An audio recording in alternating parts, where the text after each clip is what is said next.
चपाटी। कैसे हैं बेटा लोग? सब मस्त एंजॉय कर रहे हो? गुड बेटा। तो चिल्ड्रन अगेन हम लोग नए कॉन्सेप्ट पे बात करेंगे और वो बात करेंगे सेल के ऊपर। तो सेल तो बहुत दिन से हम लोग बेटा पढ़ ही रहे हैं और उस पर न्यूमेरिकल भी कर रहे हैं। ओके, तो आप देख भी रहे हो, मज़ा भी आ रहा होगा डेफिनेटली। तो हम आपसे बात करने वाले हैं कि अगर आपके पास एक से अधिक सेल हैं, अगर हमारे पास अधिक सेल हैं, मतलब एक सेल, दो सेल, तीन सेल, चार सेल, पांच सेल हैं, और उन सभी सेल को हमको कनेक्ट करना है, जोड़ना है, ऐड करना है, तो उनका कॉम्बिनेशन क्या होगा? इसका मतलब आप सही सोच रहे हैं, कॉम्बिनेशन ऑफ सेल। हम लोग क्या पढ़ने वाले बेटा? बताइए क्या पढ़ने वाले हैं? Combination, combination, combination of cell. Good. तो कॉम्बिनेशन ऑफ सेल की बात करें तो आप सभी को पता है कि अगर हम कॉम्बिनेशन करते हैं, चाहे रेजिस्टेंस का कॉम्बिनेशन करें, चाहे कैपेसिटर का कॉम्बिनेशन करते हैं, तो आप सभी लोगों ने कुछ फार्मूला पाया होगा।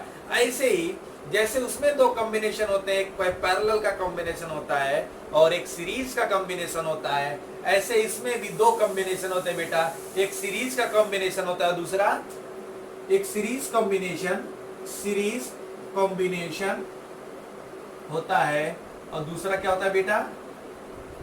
बोलिए, पैरेलल कॉम्बिनेशन होता है। दूसरा क्या होता है? पैरेलल कॉम्बिनेशन होता है, कॉम्बिनेशन होता है। मैं आप सभी लोगों को एक चीज बता देना चाहता हूं और अपने माइंड में आप रखिए प्लीज। क्या रखना है आपको? अपने माइंड में ये रखना है कि in case of series combination, in case of series combination, in case of series combination, या हम बात करें पैरेलल कॉम्बिनेशन का, आपको दो चीजें पता होनी चाहिए। क्या? इलेक्ट्रिक करंट और इलेक्ट्रिक पोटेंशियल, पोटेंशियल डिफरेंस। याद रखना, सीरीज में क्या होता है, जो करंट होता है वो सेम होता है और पोटेंशियल डिफरेंस अलग अलग होता है, क्योंकि अलग अलग पॉइंटेड से हर एक रेजिस्टेंस या कैपेसिटर या सेल जुड़े होते हैं। एक चीज अपने दिमाग में रखना। दूसरी चीज, जो इलेक्ट्रिक पोटेंशियल होता है सीरीज में अलग अलग होता है, करंट सेम होता है। और अगर बात करें पैरेलल में, तो पैरेलल में करंट अलग अलग होता है और पोटेंशियल डिफरेंस सेम होता है, क्योंकि पैरेलल कॉम्बिनेशन में किसी भी सेल का, किसी भी कैपेसिटर का, किसी भी रेजिस्टेंस का जो स्टार्टिंग और एंडिंग पॉइंट होता है सेम होता है। आपको पता होगा, नहीं है तो आप सुन लीजिए।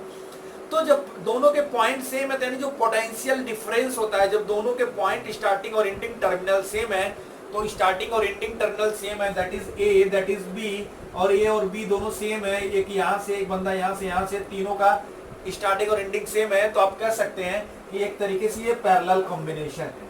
तो पैरेलल कॉम्बिनेशन में क्या होता है बेटा? Potential difference, potential difference same होता है। ठीक है, तो हम बात करेंगे सीरीज कॉम्बिनेशन ऑफ सेल। फटाफट बात करते हैं सीरीज कॉम्बिनेशन ऑफ सेल। हम आपको दिखाते हैं कि अभी हम दो सेल या n सेल की बात करें, हम दो सेल को जोड़ रहे हैं सीरीज में। ठीक है, तो बेटा मैंने एक सेल ले लिया, suppose that this is one cell, this is one cell, this is plus, this is minus. अब बेटा करंट इधर से आएगा, current, this is cell of EMF E1, this is cell of EMF E1। और एक बात फिर मैंने आगे यहां पे एक सेल और लगा दिया,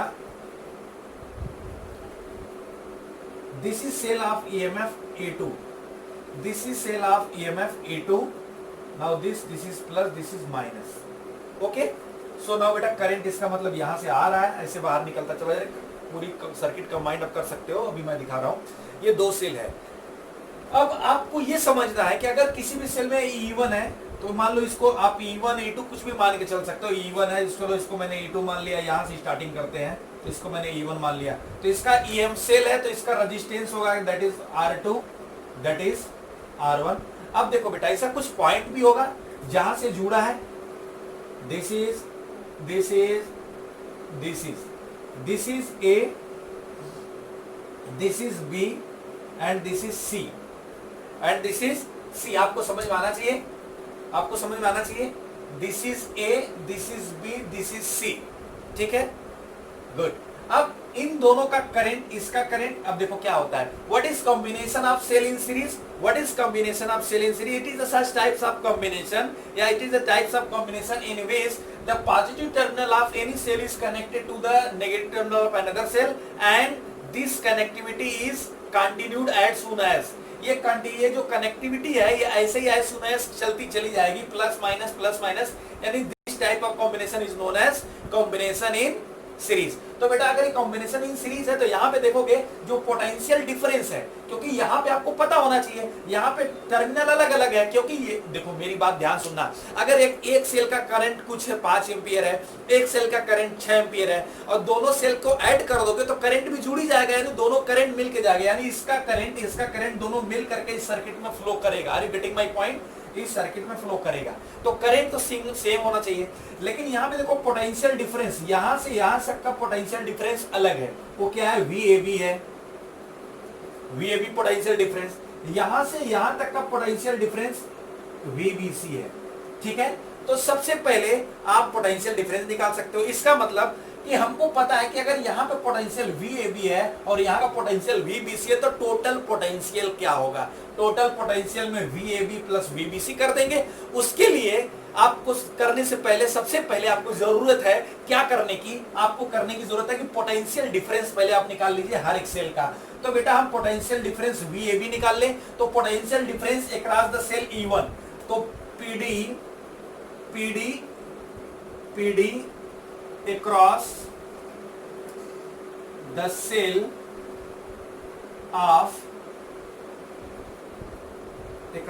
of EMF E1, यहां पे पोटेंशियल डिफरेंस क्या होगा बेटा?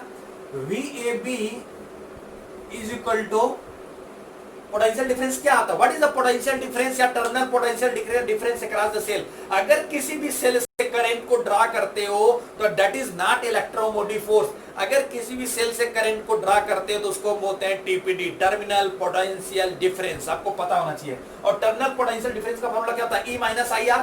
तो यहाँ पे क्या होगा? VAB is equal to E1 minus E1, क्योंकि करंट तो सेम है इसमें, जो करंट जा रहा है वो सेम करंट पास कर रहा है ना, यहाँ पे भी जो करंट है वही करंट सेम पास करेगा, दोनों करंट जुड़ करके सेम करंट पास करेगा। तो V is equal to E1 minus I resistance R1, ठीक है। This is equation first. Similarly potential difference across BC निकाल लोगे तो VBC is equal to E2 minus I R2, this is equation second. अब देखो potential difference निकल गया है, अब ये तो पोटेंशियल डिफरेंस निकल गया है, तो टोटल पोटेंशियल क्या होगा? अब टोटल पोटेंशियल डिफरेंस क्या होगा? VAC, total potential difference. So total potential across AC is, so the total potential across the AC is क्या हो जाएगा? VAC is equal to VAB plus VBC, दोनों के पोटेंशियल को जोड़ दो तो total potential across the AC हो जाएगा। तो बोलो बेटा, तो क्या हो जाएगा? इज इक्वल टू VAB की वैल्यू क्या है? रख दो E1 माइनस I R1, ठीक है, plus E2 minus I R2, ठीक है। क्लियर है बेटा? गुड। तो अब हम नीचे क्या कर लेंगे? क्लियर है ना, आपको दिख रहा है? अब यहाँ पे नीचे क्या कर लेंगे? तो नेक्स्ट क्या हो जाएगा? VAC, अभी मैं ऊपर कर ले रहा हूं इसको, ठीक है। तो बेटा नीचे से देखो, आप ध्यान देना जरा प्लीज। तो क्या है? VAC is equal to E1 plus E2, इसको साथ में ले लेते हैं। E1 plus E2 minus I common ले लेंगे, दोनों में minus I R1 minus I R2, उसमें माइनस I कॉमन ले लेंगे तो क्या होगा बेटा? R1 प्लस I2, यानी आपको मिला VAC is equal to E1 plus E2 minus I R1 plus R2। इसका मतलब जो फार्मूला होता है टर्मिनल पोटेंशियल डिफरेंस का, आपको पता है क्या होता है? V is equal to E minus IR। बोलिए, यही होता है ना, V is equal to E minus IR। It means जब हमने सीरीज का कॉम्बिनेशन किया, तो आपको क्या मिला कि इन दोनों का सेल का जो EMF है जुड़ गया। इस मीन्स जो सर्किट है वो चेंज हो गई। सर्किट कैसे हो गई? सर्किट ऐसे हो गई, ये प्लस माइनस दोनों का EMF जुड़ गया, E1 प्लस E2, तो यानी ये हो गया इक्विवेलेंट EMF। यानी हम इसको लिख सकते हैं equivalent EMF is equal to E1 plus E2। अब जब ईएमएफ दोनों का जुड़ा है तो दोनों का रेजिस्टेंस भी जुड़ जाएगा, तो यहाँ पे जो रेजिस्टेंस हो जाएगा इक्विवेलेंट रेजिस्टेंस।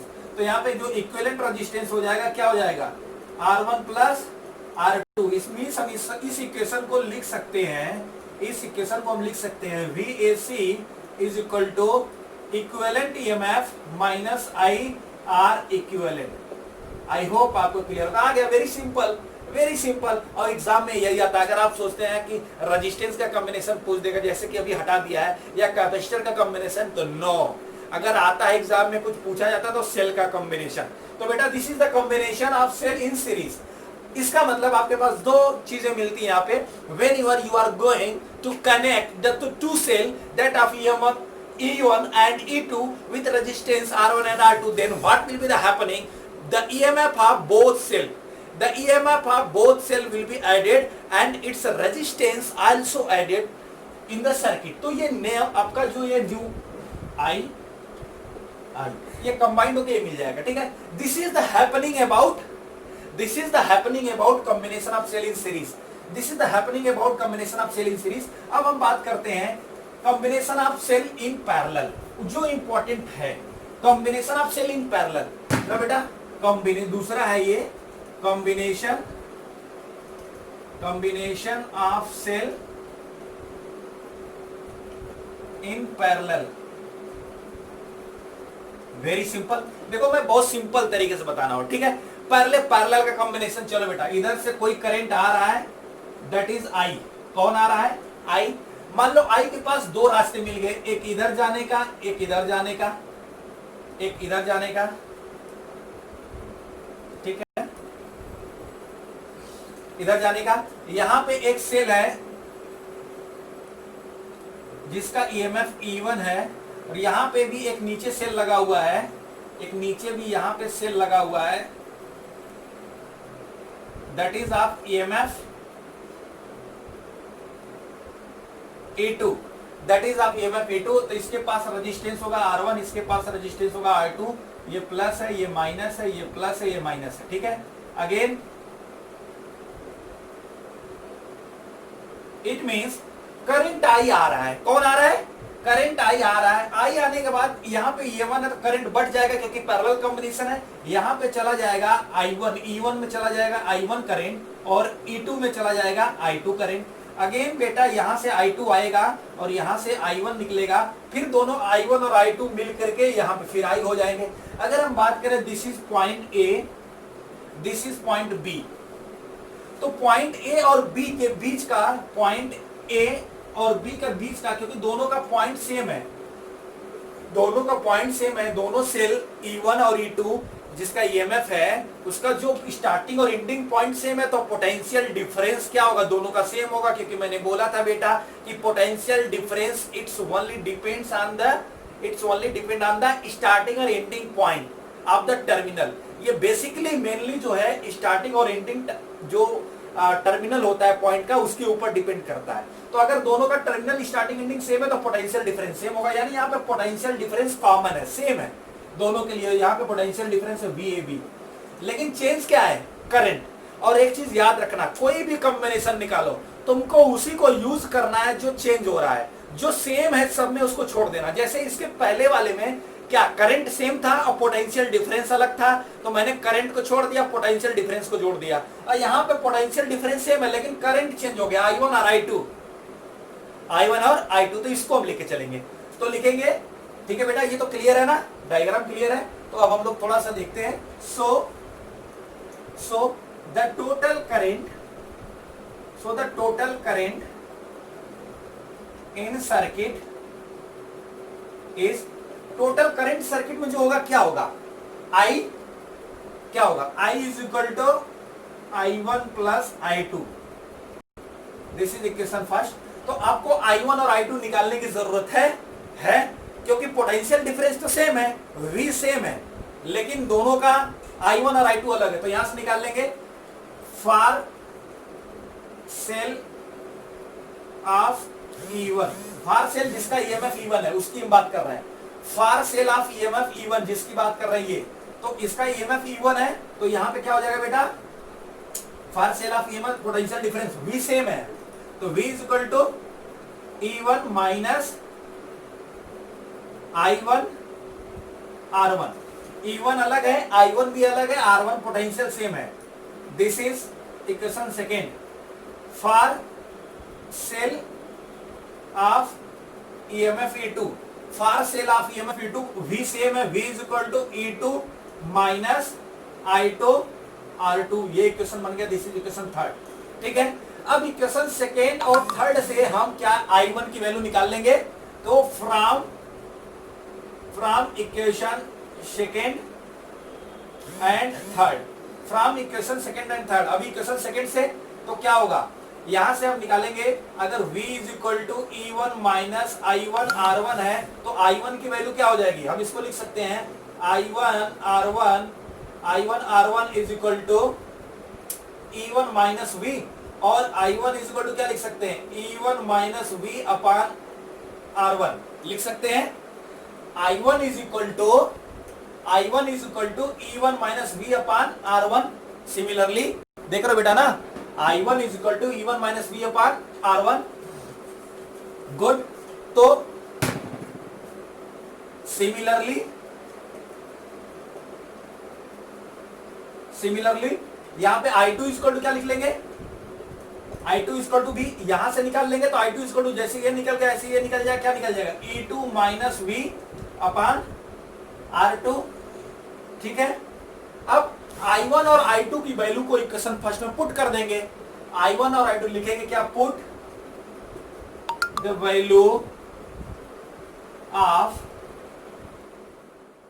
क्या लिखेंगे, put the value of I1 and I2 in equation first. Equation first में I1 और I2 की वैल्यू पुट करेंगे तो क्या मिल जाएगा आपको, I is equal to I1 की value E1 minus V upon R1 plus E2 minus V upon R2। Clear है बेटा, क्लियर है। अब इसको हम लिख सकते हैं, E1 minus V upon R1 को अलग अलग कर दें, हम लिख सकते हैं I is equal to E1 upon R1 minus V upon R1 plus E2 upon R2 minus V upon R2। Clear है।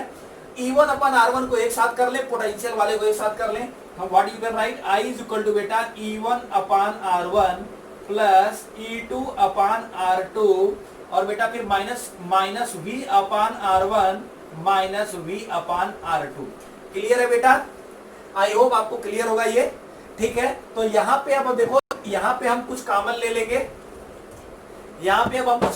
आई होप क्लियर होगा सबका। तो अब यहाँ पे हम कॉमन ले लेंगे क्या, I is equal to E1 upon R1 plus E2 upon R2। अब यहाँ पे माइनस V कॉमन ले लेंगे, माइनस V तो क्या आ जाएगा ब्रैकेट में, 1 अपान R1 plus 1 upon R2। I hope clear होगा, माइनस भी कॉमन ले लेंगे तो 1 अपान R1 प्लस 1 अपान R2। क्लियर है। अब आपको सीधे पता है, आपको ये फार्मूला होता है, देखो यही से सिंपल सोल्यूशन मिल गया, आपको यही पता होता है ना, क्या पता होता है, देखो फार्मूला ध्यान देना, V इज इक्वल टू क्या होता है, E माइनस IR, यही होता है पोटेंशियल ड्रॉप का। तो V is equal to E minus IR। अब हमको I के टर्म में यहां लिखा हुआ, तो I के टर्म में क्या ले लोगे, अगर इसको I के टर्म में लिखा जाए तो क्या होगा बदलो, तो आप लिख सकते हो IR is equal to E minus V, यहां पे है E माइनस V है, this is E, this is minus V, और माइनस V के साथ R है, तो यहां पे भी R होगा ना, I जब R को भेजोगे तो क्या होगा, I is equal to E upon R minus V upon R। ठीक है, अब क्योंकि यहां पे इक्विवेलेंट है तो हम इट मींस क्या लिख सकते हैं, EQ upon REQ is equal to E1 upon R1 plus E2 upon R2।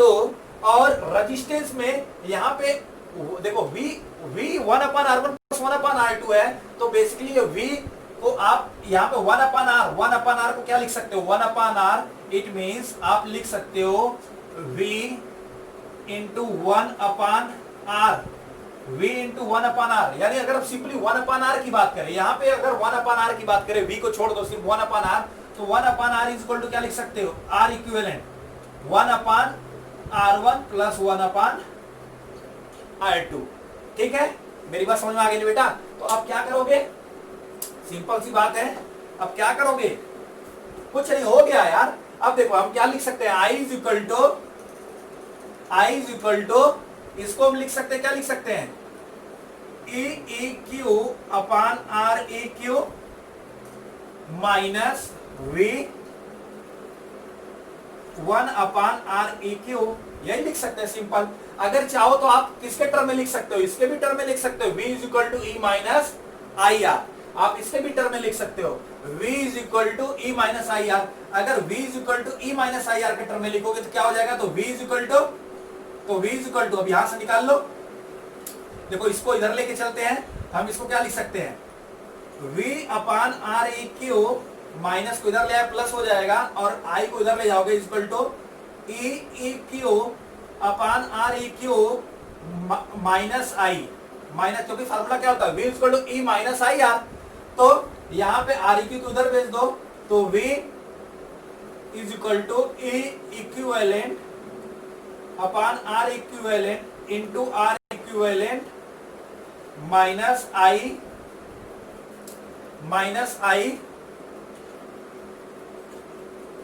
R equivalent cut जाएगा, अगेन आपको मिल जाएगा V is equal to equivalent EMF minus I REQ।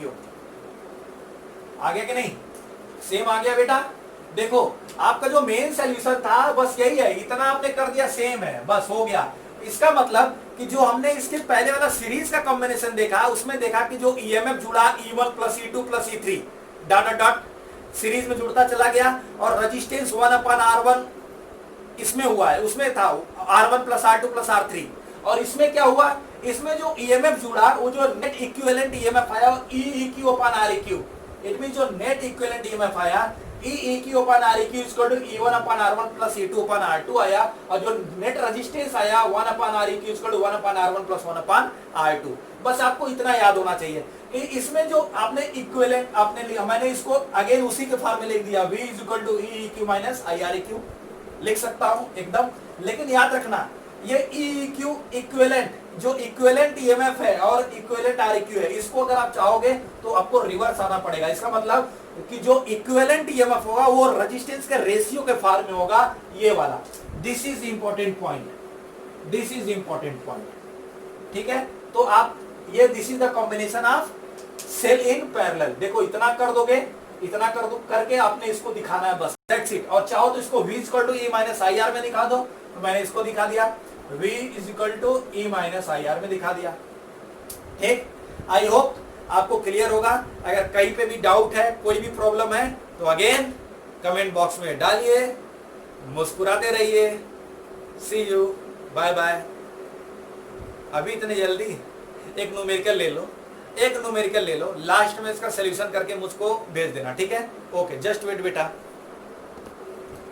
लो बेटा, क्वेश्चन आ गया, और आप सभी के लिए एक चैलेंज है। It's a challenge for all of you that you have to solve this question and put your answer in my comment box. Okay children, so just I am waiting for comment of each and everyone.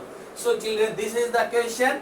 Now just read in the given circuit diagram, E1 and E2 are 2 volt, value दिया हुआ, and resistance R1 R2, resistance की value दिया है। Calculate the value of current, current की value calculate करना है। Indicate its direction, उसके direction को इंडिकेट करना है। Also calculate the potential difference between A and B, A और बी के बीच में पोटेंशियल डिफरेंस निकालना है, और ए एंड सी के बीच में पोटेंशियल डिफरेंस निकालना है। आई होप आपको समझ में आ रहा है। प्लीज इसको सॉल्व करिए, और मैं आपको एक बता दूं, इसका नेक्स्ट वीडियो जो मेरा आने वाला बेहतरीन है, क्योंकि मैं आपको बता दूं अच्छे हिल जाते हैं जब आपको किरचॉफ्स की बात आती है, जब आती है Kirchhoff's voltage loop rule. Why you are using Kirchhoff's law? Why you are using junction rule? When you are using junction rule? When you are using loop rule? When you are using mesh rule? And what is you know that loop rule, mesh rule, both are same. So everybody you should know, if you want to know then please wait for my next video. Please एक बार जरूर देखो यार, देखा करो, अच्छा लगे तो कमेंट कर दिया करो, तुम्हारे नॉलेज के लिए बेटा बनाता हूँ। Okay bye bye children, see you in next video.